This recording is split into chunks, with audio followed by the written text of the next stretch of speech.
Primeiro eu quero agradecer a audiência, vocês aqui, apresentar a agenda da apresentação da palestra de hoje.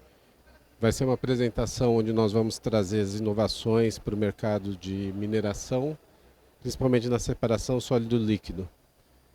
Eu vou falar rapidamente sobre um conceito de separação sólido-líquido e depois passar para soluções da Projet e falar das nossas inovações. Falando rapidamente sobre a Projet, né? Nós somos uma empresa jovem, nós estamos há 10 anos no mercado.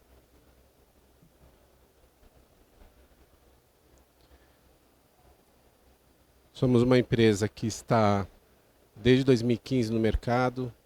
Somos relativamente jovens, mas apesar disso somos uma empresa que já tem 170 funcionários, já temos 2 fábricas, temos completa infraestrutura, temos nossa engenharia, temos laboratório próprio.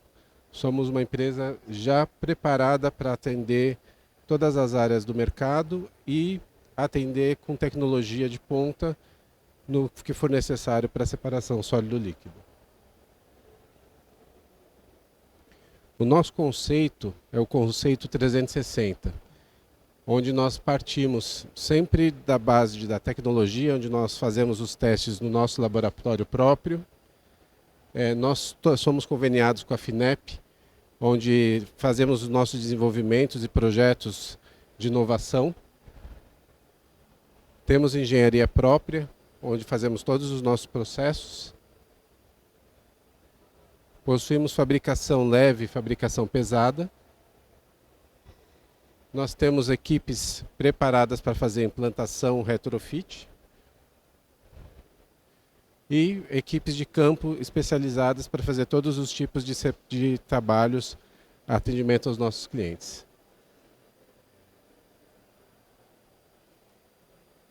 Nós temos 2 unidades fabris, uma nossa matriz que fica em Paulínia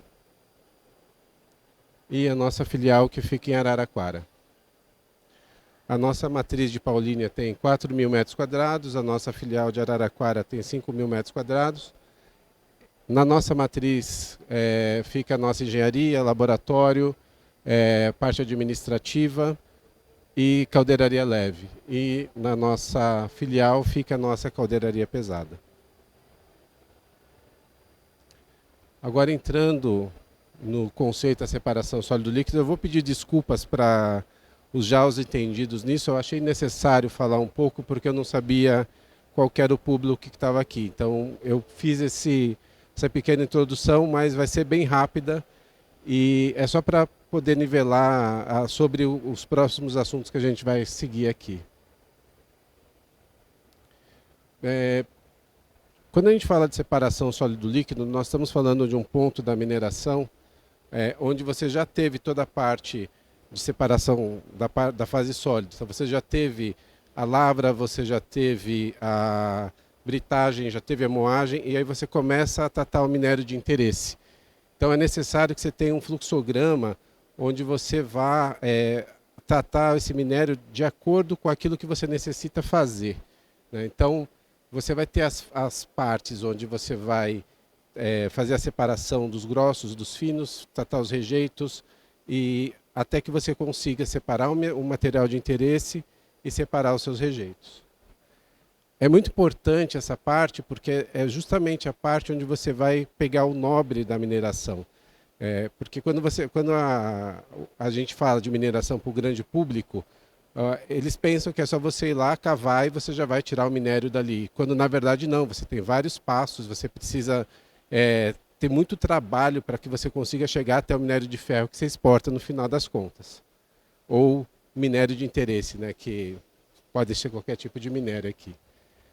Eu coloquei esse fluxograma típico, né, para ilustrar, onde nós temos desde a entrada, onde seria um hidrociclone, depois separação de concentrado e rejeito, filtração em filtro horizontal, coleta da água do filtrado, filtragem do rejeito em filtro prensa para empilhamento e, caso necessário, fazer secagem do produto para embarque. E aqui são as principais vantagens, né, e importâncias que a gente tem em fazer esses processos. E os exemplos típicos, né, que seriam espessamento de polpa de concentrado, desaguamento e filtragem de rejeito para empilhamento a seco.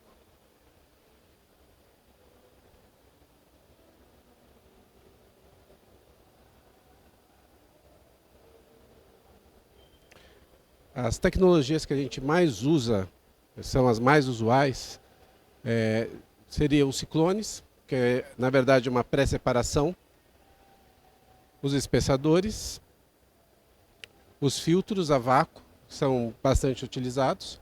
Nesse caso, a gente tem uma variedade bem grande de filtros a vácuo, filtros horizontais, filtros de tambor e filtro de disco, os filtros prensa e o ponto mais importante, quando é que a gente escolhe uma ou outra tecnologia?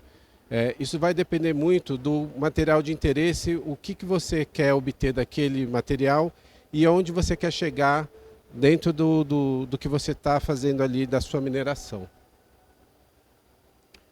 Aqui é uma tabela de números típicos, onde a gente consegue chegar nos percentuais de sólidos de entrada e saída para cada um desses equipamentos que eu citei. E as aplicações típicas onde a gente pode estar aplicando esses equipamentos.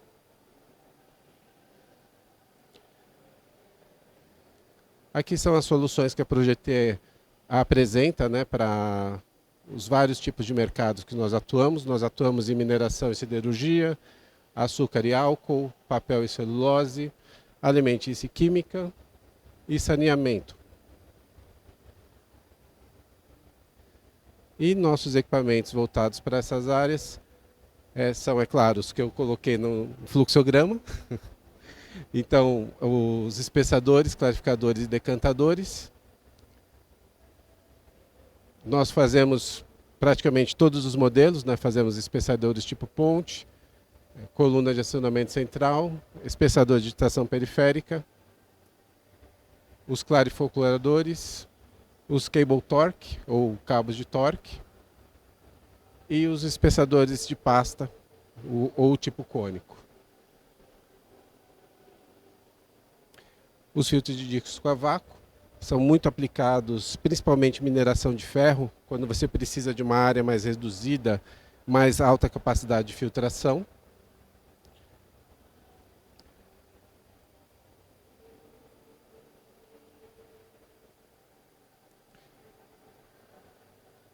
A principal vantagem do filtro de disco a vácuo é que, apesar dele ser compacto e ser contínuo, você consegue fazer ciclos muito rápidos.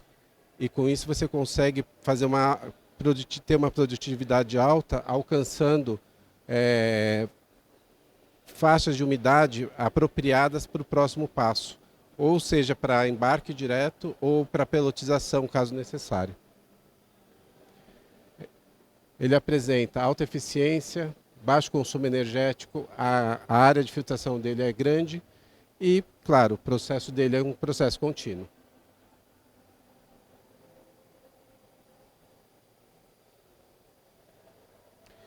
Os filtros rotativos a vácuo são os filtros que eu acho que são o que oferece maior gama de tipos de filtros, porque são filtros que você tem vários tipos diferentes de descarga. Eles podem ser aplicados em vários tipos de aplicações diferentes. E os filtros, cada tipo de descarga é indicada para um tipo de aplicação. Por exemplo, os filtros de tambor descarga belt são muito utilizados na fase alimentícia. Já os filtros de tambor descarga para o sopro são muito usados na mineração. E os filtros de pré-camada, eles são mistos. Você consegue usar tanto na mineração quanto na parte alimentícia, mas é um tipo de filtro um pouco mais específico, onde você vai utilizar quando você tem materiais de difícil filtração e onde você precisa o seu material de interesse nem sempre é o sólido, é mais voltado no líquido. Você quer fazer um polimento daquilo que você está filtrando. E finalmente, os filtros horizontal a vácuo, eles são equipamentos desenvolvidos para altas produtividades, também são muito aplicados na indústria da mineração, porque eles têm alta eficiência de desaguamento, grande aproveitamento da área, é uma aplicação contínua, ele tem um baixo custo de manutenção e ele é compatível com qualquer tipo de polpa que você possa pensar. É claro, o elemento filtrante que você vai utilizar nesses filtros faz todo o diferencial, mas o equipamento tem que ser muito bem dimensionado para que isso ocorra de maneira adequada. E a Projet, ela tem como um diferencial que nós fazemos os testes para dimensionar esse e todos os outros filtros que eu citei anteriormente. Então, no nosso laboratório nós temos especialistas que fazem esses testes para dimensionamento desses equipamentos. E agora eu vou falar das inovações que eu acho que é o que vocês estavam esperando aqui. A primeira inovação que eu vou falar essa noite é sobre as esteiras de PVC. Essas esteiras, elas vieram para revolucionar o mercado, principalmente de filtros horizontais. Mas o que ela tem de diferente, né? Usualmente as esteiras que a gente usa nos filtros são esteiras de borracha. Essas esteiras de borracha são tapetes, que são tapetes de mais ou menos entre 30 e 40 milímetros. Então elas são grossas e pesadas e elas acabam tendo algumas limitações de instalação e problemas operacionais que elas acabam trazendo. Por exemplo, quando você tem um rasgo numa esteira de borracha, você não consegue remendar essa esteira ou reutilizá-la, você praticamente perde esse equipamento. Já as esteiras de PVC, elas têm algumas vantagens quanto à esteira de borracha, principalmente quando a gente começa a comparar a espessura. As esteiras de PVC, elas são mais finas, então elas são mais leves. Por serem mais leves, elas vão fazer com que a volta dela no filtro seja mais eficiente. Isso vai ter um consumo menor de energia e faz com que o desgaste da parte de baixo da esteira que está em contato com os rolos seja menor.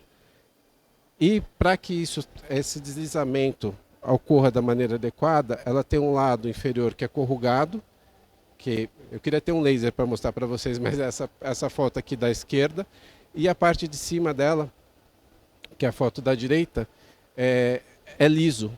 Essa parte lisa ajuda quando o filtrado passa pelo tecido filtrante para que ele escorra mais facilmente e chegue na zona de descarga do filtrado.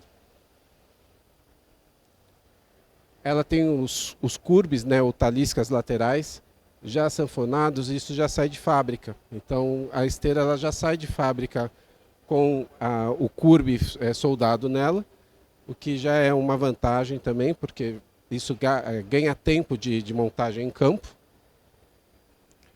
E o nosso sistema de emenda ele pode ser feito tanto por vulcanização, que garante a resistência mecânica boa, ou ele pode ser feito por grampos em inox, que permite uma rápida instalação em campo quando há necessidade de fazer instalações em períodos mais curtos, né? Por exemplo, uma parada de equipamento que você tem poucos dias para fazer essa troca da esteira.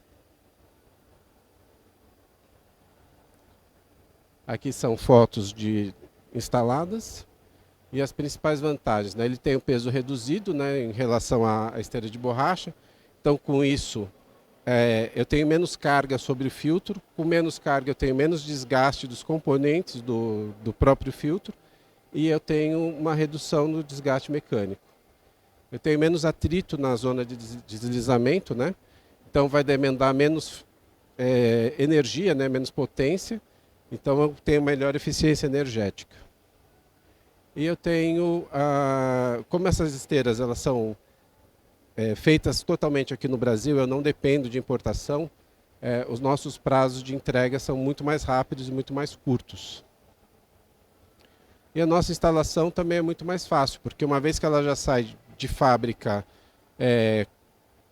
pronta, a única parte que eu tenho que fazer em campo é a vulcanização, eu tenho um tempo de instalação muito mais rápido. Enquanto com a esteira de borracha eu tenho que fazer a vulcanização da talisca, eu tenho que fazer os furos e isso acaba demandando mais tempo de instalação da esteira de borracha.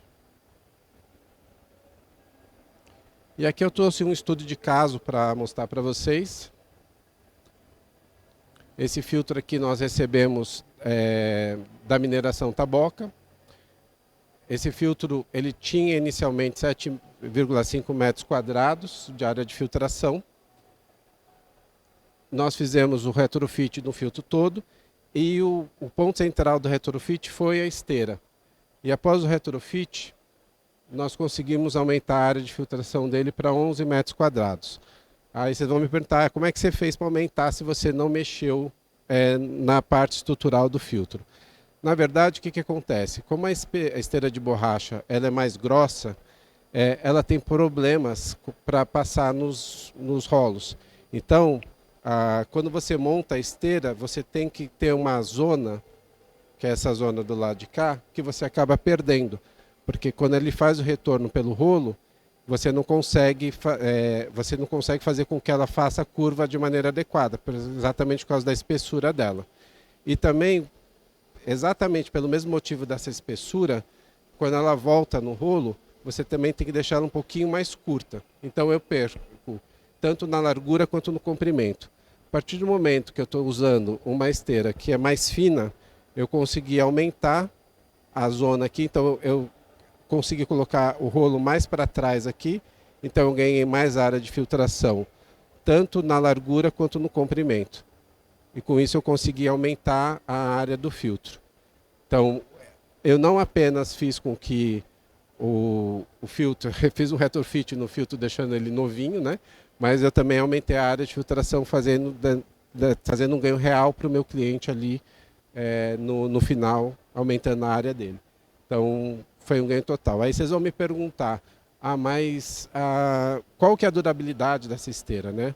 As nossas esteiras elas têm um prazo de garantia de 5 anos.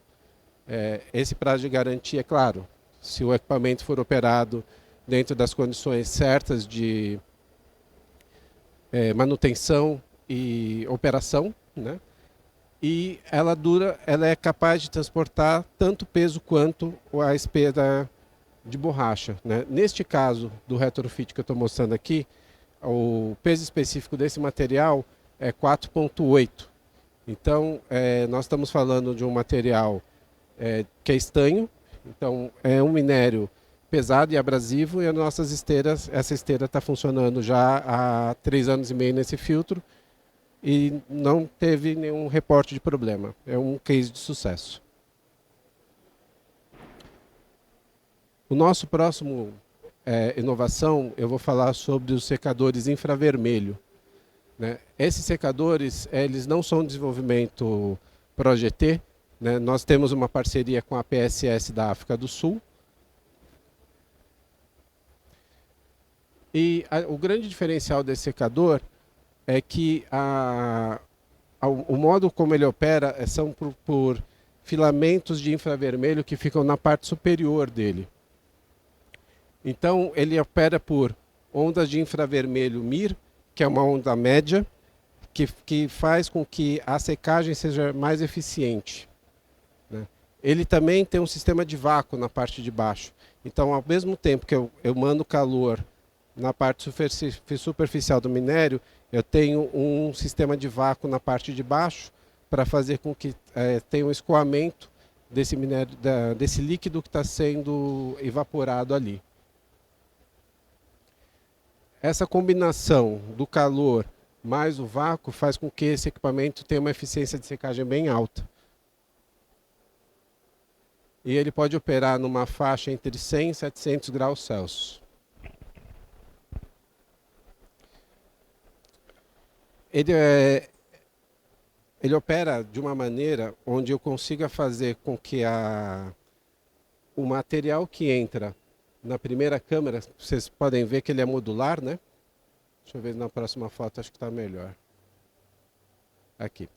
O equipamento ele é modular. Cada módulo desse é como se fosse uma câmara.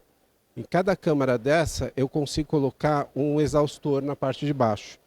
Esse vapor quente que eu estou pegando na parte de baixo, eu posso voltar para a câmara anterior e usar ele como um condensado para aquecer o material que está entrando e ajudar a baixar a temperatura, aquecer o material e ajudar a que ele entre mais seco. Então eu gasto menos energia porque eu estou voltando ou aproveitando a temperatura das próximas câmaras nas câmaras anteriores.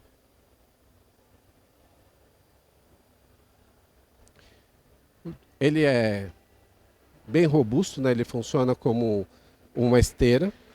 Ele é modular, então caso haja um aumento de produção na planta e eu queira manter a mesma umidade, né, é possível que eu coloque mais módulos para manter a mesma produção, né, dentro do equipamento, né, então consigo fazer com que expandir o equipamento, diferente do que a gente faria, por exemplo, num equipamento de tambor rotativo. Uma vez que você tem aquele equipamento, ele só é capaz de fazer aquela produção. Se você precisar aumentar, você tem que comprar outro. Ele dispensa um trocador de calor porque ele tem essa zona, depois da parte das câmaras, ele tem essa zona que eu posso fazer ela mais curta ou mais curta, mais comprida, onde eu vou ter uma zona de resfriamento do próprio equipamento. Então eu não preciso de um trocador de calor depois. Eu posso controlar a velocidade das esteiras e, como eu falei, né, o sistema de exaustão dele eu posso usar para pré-aquecer as seções anteriores do equipamento. E aqui eu estou mostrando um vídeo, né, do equipamento em operação. Eu estou secando fosfato aqui. Ele está entrando com mais ou menos 30% de umidade. A temperatura aqui de operação é 100 graus. E ele está saindo do outro lado entre 9% e 11%.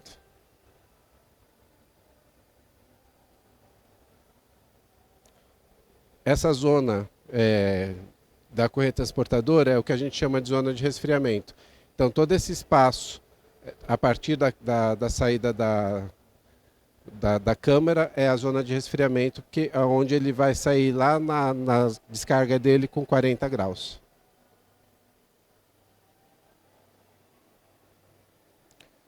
O segundo estudo de caso é no nosso piloto. Nós temos um piloto desse na ProGT.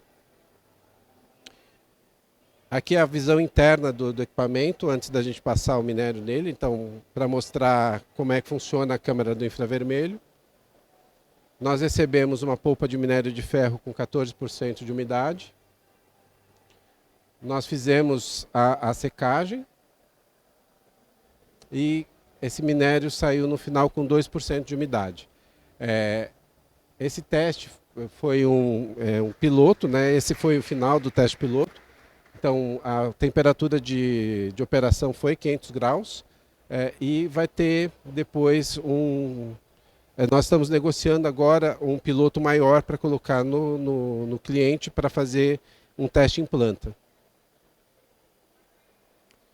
E passando para a última inovação, eu vou falar da eletrocoagulação, né? A eletrocoagulação é um tema relativamente novo, né, principalmente na mineração, porque ela envolve algumas coisas um pouco diferentes do que a gente está acostumado a lidar, né? É uma tecnologia onde a gente vai ter eletrocoagulação e eletroflotação através de anodos e catodos, que a gente vai fazer uma reação química através de troca de íons, e com isso a gente vai conseguir fazer uma separação em 3 fases, que seria uma flotação, uma precipitação e uma fase líquida.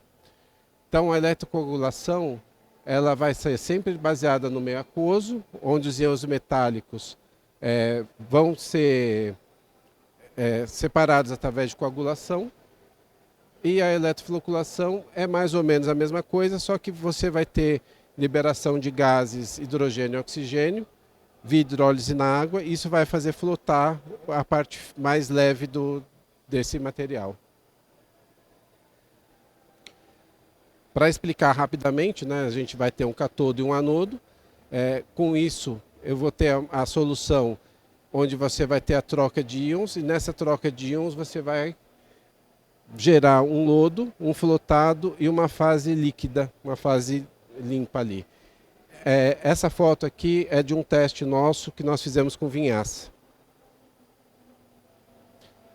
Esse aqui é o material de entrada, a vinhaça. Aqui a eletrocoagulação acontecendo.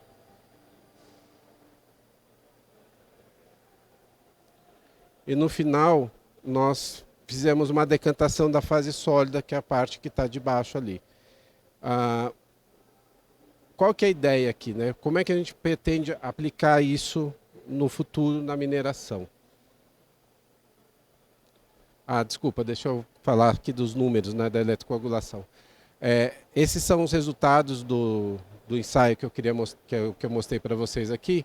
E os pontos que eu quero chamar a atenção são principalmente a turbidez, que é a entrada e saída, que nós temos o inicial e o final, né? São 4 testes que eu estou demonstrando aqui, e os sólidos solúveis e os sólidos totais que eu obtive no final de cada um dos testes.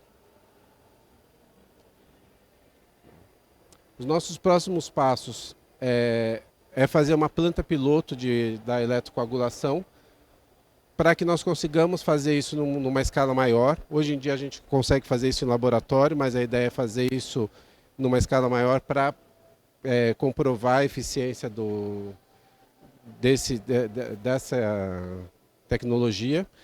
E na mineração, qual que é a ideia? É usar a eletrocoagulação para que a gente tenha menor consumo de floculante ou químicos para fazer precipitação dos metais.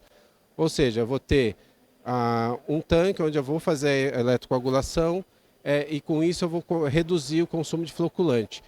Como o cátodo e anodo eles têm um tempo de duração grande, eu vou acabar reduzindo o custo operacional das mineradoras, reduzindo o consumo de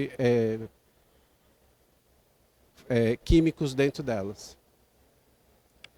Então, os nossos próximos passos são fazer uma planta piloto e avaliar como a gente traria essa tecnologia para um equipamento contínuo ou batelada e como é que a gente faz isso ser comercial e rentável, que afinal de contas nós somos uma empresa que quer ganhar dinheiro, né?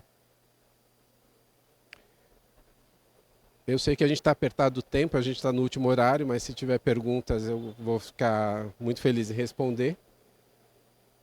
E também quero convidar vocês a visitar o nosso stand, né? Nós estamos no piso de baixo, no B1, lá perto do corredor de vidro. Obrigado.